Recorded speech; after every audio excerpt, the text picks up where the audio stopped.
Bien, entonces, chicas, para continuar con la clase, vamos a empezar con un tema nuevo, que es las tasas o tipos de cambio. En las tasas de tipo de cambio, pues digamos que podemos definir a la tasa de cambio de forma representativa, o sea, lo que nosotros conocemos como la TRM, como la cantidad de pesos, en el caso nuestro, el colombiano, por un dólar de los Estados Unidos. Antes del 27 de noviembre del 91, la tasa de cambio del mercado colombiano estaba dada por el valor de un certificado de cambio, o sea, que emitía el Banco de la República.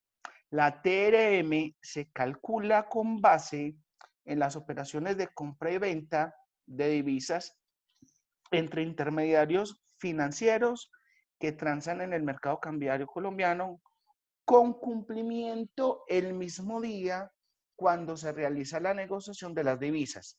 Hoy día, la Superintendencia Financiera de Colombia, que en este caso es la que se encarga de regular el mercado como tal, es la que calcula y certifica diariamente la tasa representativa del mercado. Me dirán, profe, ¿y si el encargado en el país de regular, mejor dicho, de velar porque el dólar no se devalúe o revalúe es el Banco de la República?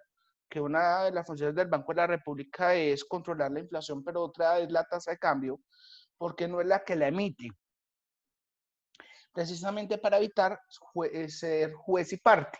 Y por eso esa tarea recae sobre la Superintendencia Financiera de Colombia. Ahora, frente al régimen de tipos de cambio, hay varios tipos. Hay un tipo de régimen que es el régimen de cambio de tasa o régimen de tasa fija o de régimen de cambio fijo, que también se le conoce, y es que este régimen del Banco Central o el emisor, que en el caso nuestro es el Banco de la República, se compromete a que la tasa de cambio se va a mantener en un solo valor, en un valor predeterminado. Así, cuando este exceso de demanda de divisas, el banco puede suministrar al mercado las divisas necesarias para mantener la tasa de cambio en su valor prefijado. Igualmente, cuando se presentan excesos de oferta, el banco adquiere dichas divisas para evitar que la tasa de cambio disminuya. Me explico, chicas.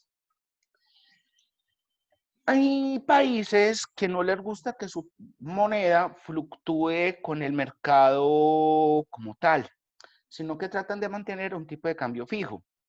Entonces, lo que hacen es de que ese gobierno, pues obviamente debe tener una economía medianamente sólida y unas buenas reservas para decir, yo voy a mantener el tipo de cambio fijo, a mí no me interesa el mercado, yo prefiero que mi moneda no fluctúe, va a valer esto y punto. Pero para eso, cada vez que haya sobreoferta de divisas o demanda de divisas, el Banco Central debe tener la capacidad de comprar esa sobreoferta o de vender esa demanda que hay de divisas. Entonces, es un tipo de cambio que normalmente ha ocurrido en países como China, en Rusia, entre otros. Bien, el régimen de cambio flexible, en este caso, el régimen del Banco Central se abstiene de intervenir y la tasa de cambio está totalmente determinada por la oferta y la demanda de divisas en el mercado. Entonces, en este caso, los movimientos de la tasa de cambio hacia arriba o hacia abajo tienden a denominarse devaluación y revaluación. Este es el tipo de cambio que nosotros manejamos. ¿Por qué?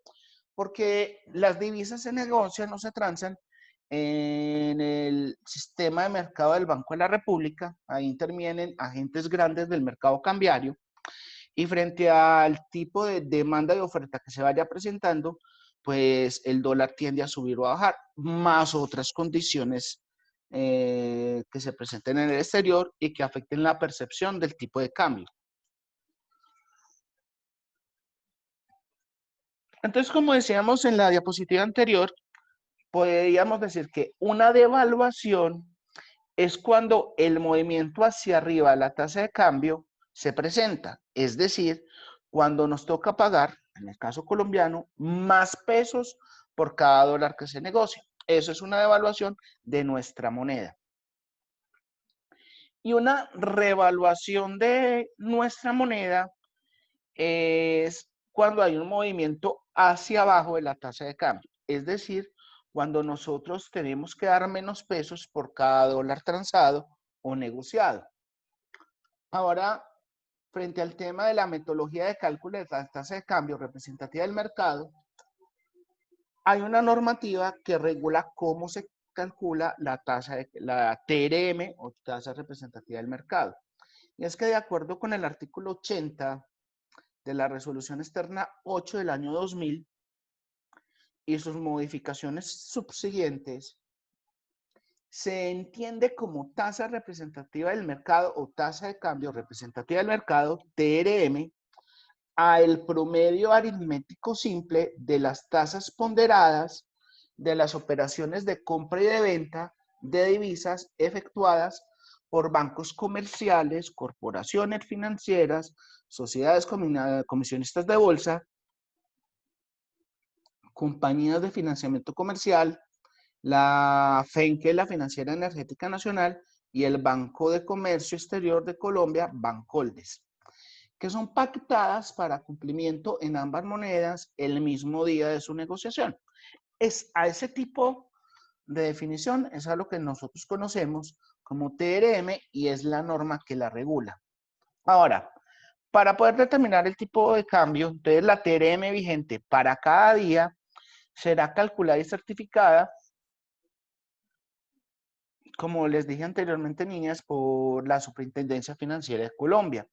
Conforme a esta metodología, con las operaciones del día anterior para el cálculo de la TRM, se debe incluir por lo menos las operaciones realizadas en las ciudades de Bogotá, Barranquilla, Cali y Medellín, las 4 ciudades principales capitales del país. Y se deberá excluir todas las operaciones de ventanilla y las de derivados sobre divisas. Cuando hablo de operaciones de ventanilla, son esas que se hacen en casas de cambio o en los bancos, pero con las personas naturales y que tienden a ser por montos muy pequeños. Entonces, esas se excluyen. Ahora, no se incluyen tampoco los derivados porque, como lo vamos a ver más adelante en la materia, los derivados son operaciones a futuro. O sea, cuando nosotros logramos establecer o fijar un tipo de cambio para dentro de 30, 60, 90 días o más tiempo. Entonces, no es válido porque eso es basado en percepciones futuras, mientras que la TRM es con las negociaciones del día. O sea, es con la percepción presente, no futura. Entonces, la TRM del día hábil siguiente a un festivo en los Estados Unidos de América será la misma TRM vigente en el día festivo. Por lo tanto, no se calculará TRM con las operaciones realizadas en un día festivo en los Estados Unidos de América. A ver, estamos a 6. El 4 de julio fue festivo, pero bueno, es un mal ejemplo porque fue sábado. Pero vamos a suponer que el 4 de julio, el pasado 4 de julio, fue un viernes, ¿cierto? Entonces, para explicárselos, normalmente nosotros calculamos la TRM basado en las negociaciones que ocurren en bolsa o en una bolsa pues, de divisas con las operaciones del día. Entonces, digamos que el jueves, asumiendo que el jueves fue 3 de julio, se negociaron se hicieron varias operaciones de divisas y sobre esas se calculó un monto ponderado entre cantidad y monto. Y de ese promedio fue que salió la TRM representativa del mercado para el día viernes. Y esa es la que va a estar vigente durante todo el viernes. Pero ¿qué pasa? Para el lunes siguiente, o sea, para hoy, digamos, hoy lunes, ¿qué hubiera pasado?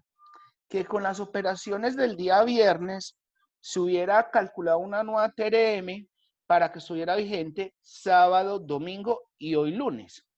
Pero ¿qué pasa? Que como el viernes fue festivo en Colombia por ser el Día de la Independencia de América, o el Día de la Independencia de los Estados Unidos, el 4 de julio, entonces, por muchas operaciones o negociaciones que se hubieran hecho en Colombia, se fija o se mantiene la TRM calculada el día de jueves. Quiere decir que las operaciones del viernes no cuentan. ¿De acuerdo? Entonces, miren lo que dice acá. La TRM del día hábil siguiente a un festivo de los Estados Unidos de América será la misma TRM vigente en el día festivo. Por lo tanto, no se calculará la TRM con las operaciones realizadas en un día festivo de los Estados Unidos de América. Ejemplo, el miércoles es un día hábil en Colombia y festivo en los Estados Unidos de América. Y los otros días son hábiles en ambos países.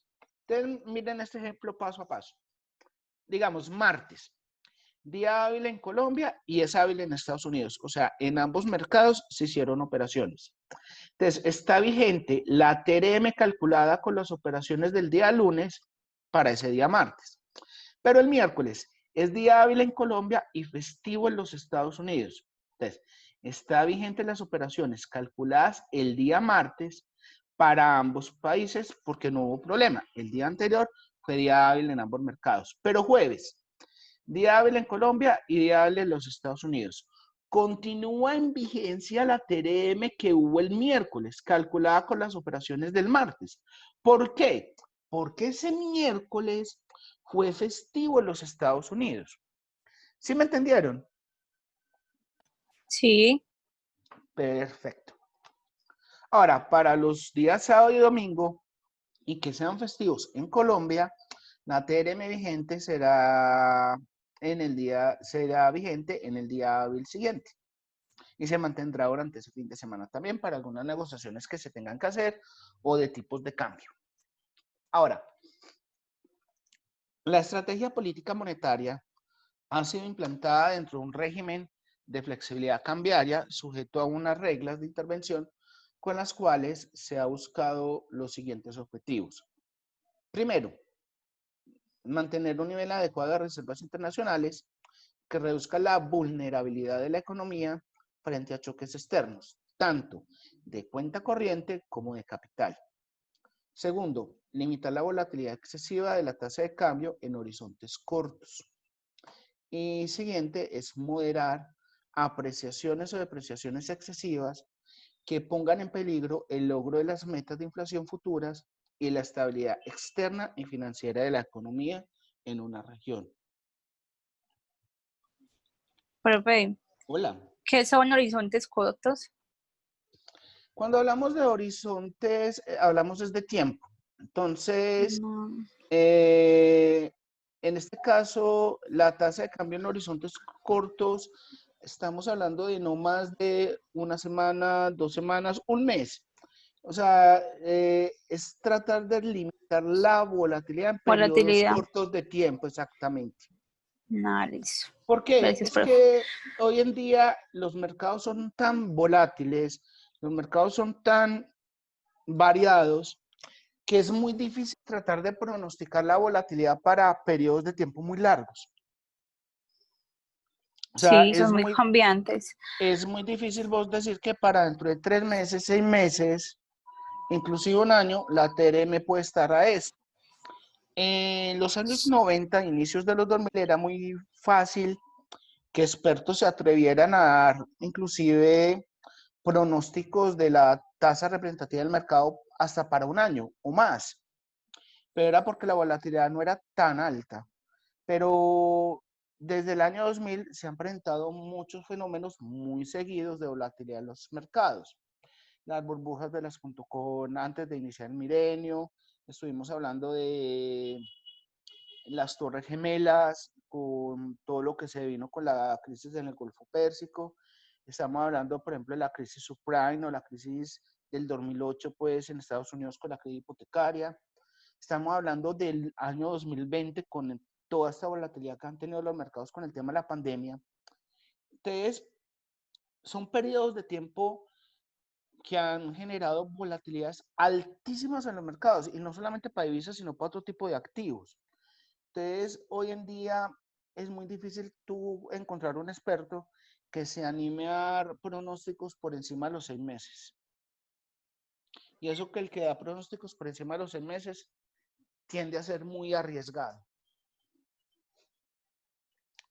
Bueno, Listo, profe. ahora acá tengo que mejorar la estética de esta diapositiva. Tipos de cambio y mercados de divisas, pero acá vamos a hablar de causas y efectos de una depreciación. Entonces podríamos decir que para tener en cuenta eso debemos mirar las expectativas de depreciación que tiene un gobierno, la inseguridad de los préstamos y obviamente el déficit de la cuenta corriente.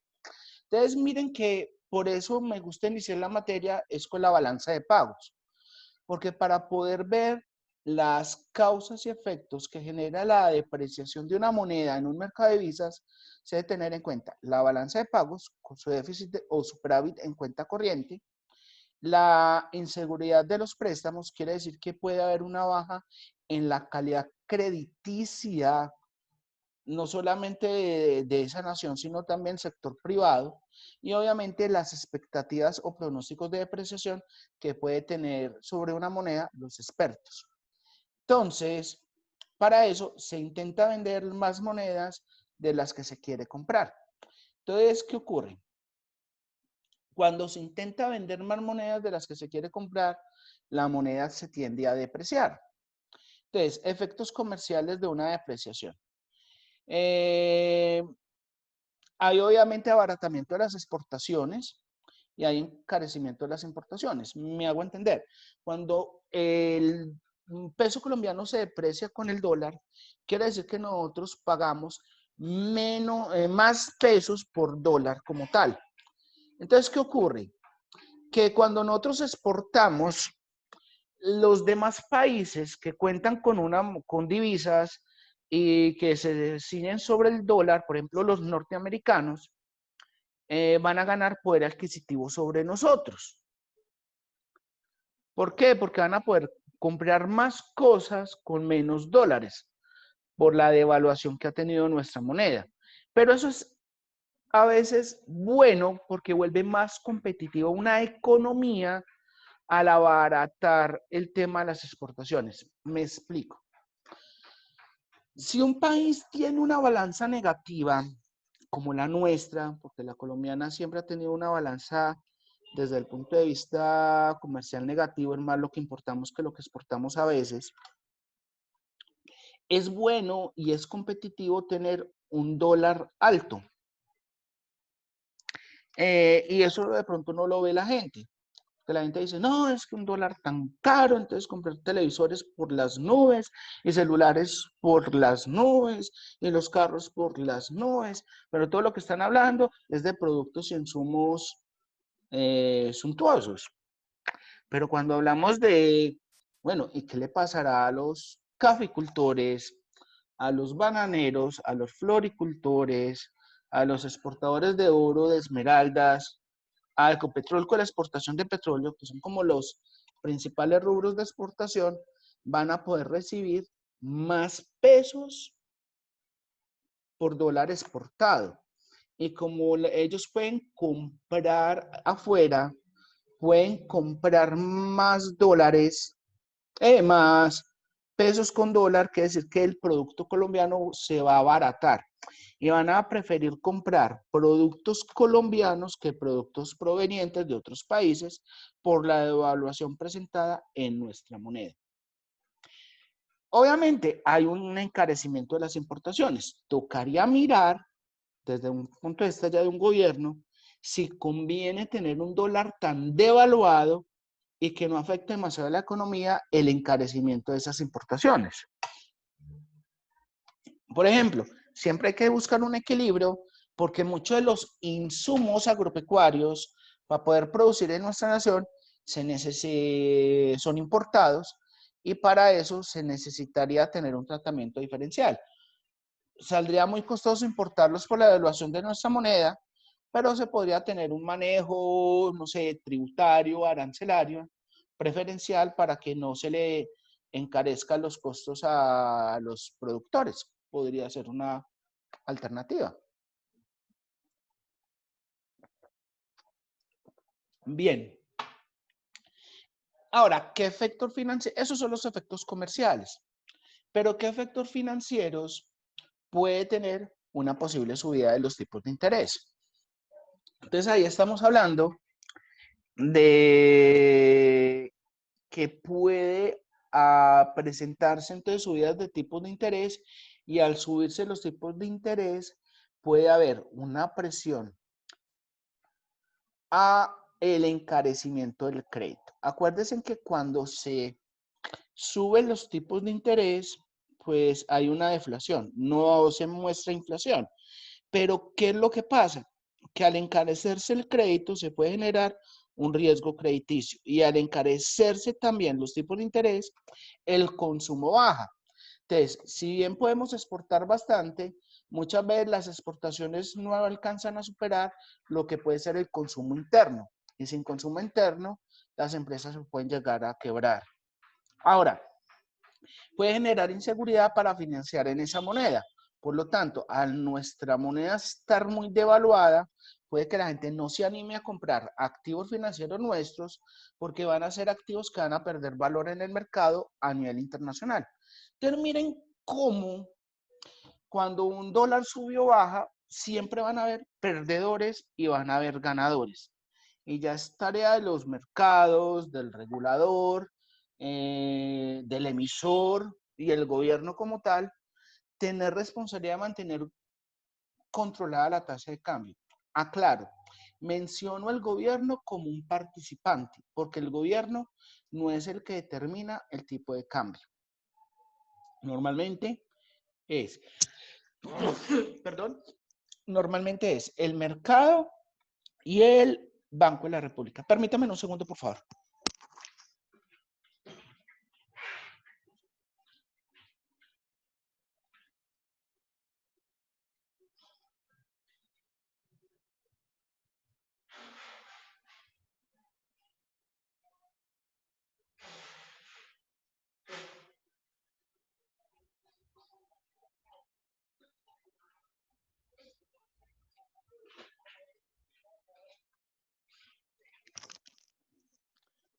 Bien, ahora chicas, continuando con el tema,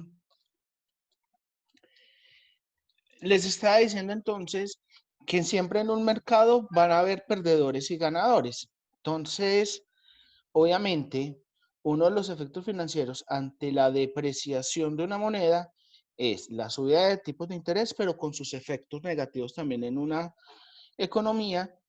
Y también hay una inseguridad para financiar la moneda, porque les decía que obviamente tanta volatilidad y tanta depreciación puede generar inseguridad de los inversionistas de invertir en ese tipo de mercados.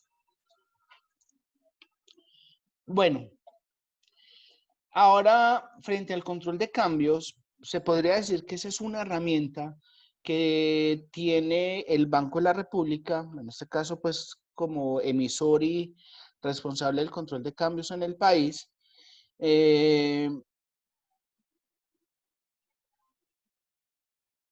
para poder intervenir de manera ya oficial en un mercado de divisas.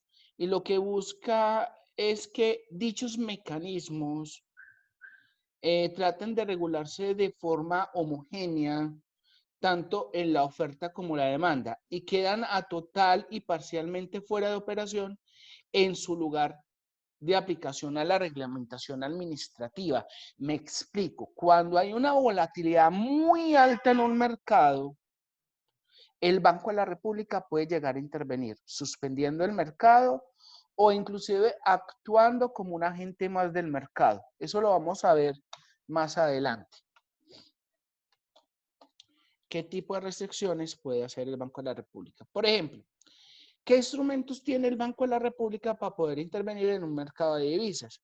Entonces, uno, intervención a través de la subasta automática de opciones de compra o venta de divisas al banco, y que cada vez que la tasa de cambio se desvíe más de un 5% del promedio móvil de los últimos 20 días, él podría tener esa herramienta, obviamente esa discreción. Cuando digo a discreción es que no es obligación del Banco de la República aplicar estas medidas, pero cuando esa volatilidad supera el 5% de lo que es la volatilidad de el promedio móvil de los últimos 20 días, él podría entrar a intervenir el mercado cambiario. Otra, intervención a través de subastas discrecionales de opciones de venta de divisas al banco para acumulación de reservas internacionales. Entonces, decir el banco, bueno, a través de una política macro, microeconómica o a través de un exceso de liquidez que tiene el Banco de la República en moneda colombiana, deseamos aumentar nuestras reservas internacionales comprando dólares. Entonces, aumentan la demanda de divisas con el fin de incrementar las reservas monetarias internacionales en dólares y aumentar la demanda del dólar para tirarlo hacia arriba. En el caso de lo que estén buscando es devaluar la moneda. Intervención a través de subastas discrecionales de opciones de compra de divisas para desacumulación de reservas internacionales. Entonces, lo que ofrecen es ya no comprar, sino vender. O sea, cuando digo opciones de compra es que la contraparte del Banco de la República es la que va a comprar. O sea, en este caso el Banco de la República es el que va a vender las divisas. Y lo que va a buscar es desacumular o bajar las reservas monetarias internacionales, pero con el fin de él aumentar la oferta de divisas y acuérdense, en cada mayor oferta, menor precio. Entonces, lo que busca es bajar el tipo de cambio. Ahora, intervención discrecional a través de compras o ventas directas de divisas del Banco de la República en el mercado cambiario. En este caso son montos más pequeños, acá no es a través de subastas, sino que es a través de él como agente del mercado directo y él empieza a poner puntas en el mercado todos los días de compra o venta para tratar de, con la acumulación y desacumulación de las reservas que él tiene, tratar de ir controlando un poco el tipo de cambio. Bueno, esto es las herramientas. Ahora, frente al mercado de divisas, podríamos decir que ese mercado es el espacio, la situación o el contexto donde se lleva a cambio el intercambio, la venta y la compra de monedas extranjeras que se tienden o se conocen como divisas, se tienden a llamar divisas. Al ser un mercado, el precio de las divisas está determinado, como lo dijimos anteriormente, por la oferta y la demanda que exista sobre ellas. Los intercambios de divisas generalmente se hacen en grandes centros financieros del mundo, que pueden ser Londres, la Bolsa de Londres, en Nueva York y en Singapur. Por lo general, estos tres mercados concentran casi que el 70% de las operaciones de divisas en el mundo. Y son unos de los más importantes. Los principales en el mercado de divisas son los bancos, las multinacionales, las instituciones financieras no bancarias y los bancos centrales. Son, digamos, que los agentes que tienden a comprar y vender más divisas en el mundo.